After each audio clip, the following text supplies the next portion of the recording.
ত্রয়োদশ জাতীয় সংসদ নির্বাচনের প্রতিপক্ষের বিরুদ্ধে ইলেকশন ইঞ্জিনিয়ারিংয়ের অভিযোগ এনেছেন ঢাকা ৮ আসনে বিজয়ী বিএনপির স্থায়ী কমিটির সদস্য মির্জা আব্বাস।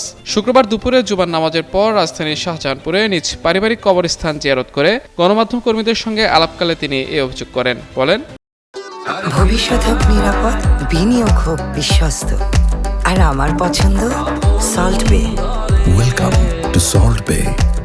এদের তো ভোট নাই, এত ভোটরা পেল কিভাবে? প্রতিপক্ষের এত ভোট পাওয়া নিয়ে প্রশ্ন তুলে মির্জা আব্বাস বলেন, ভোট পূর্ববর্তী সময়ে তাদের যে প্রস্তুতি ছিল তাতে বোঝা যাচ্ছিল তারা ভোট ইঞ্জিনিয়ারিং করবে এবং সেটা তারা করেছে। এ সময় বিএনপির ভূমিধস জয় নিয়ে প্রতিক্রিয়া জানতে চাইলে আব্বাস বলেন, দেশবাসী আনন্দের সঙ্গে ভোট দিয়ে বিএনপিকে বিজয়ী করেছে। জনগণ তাদের এই রায়ের প্রতিফলন পাবে।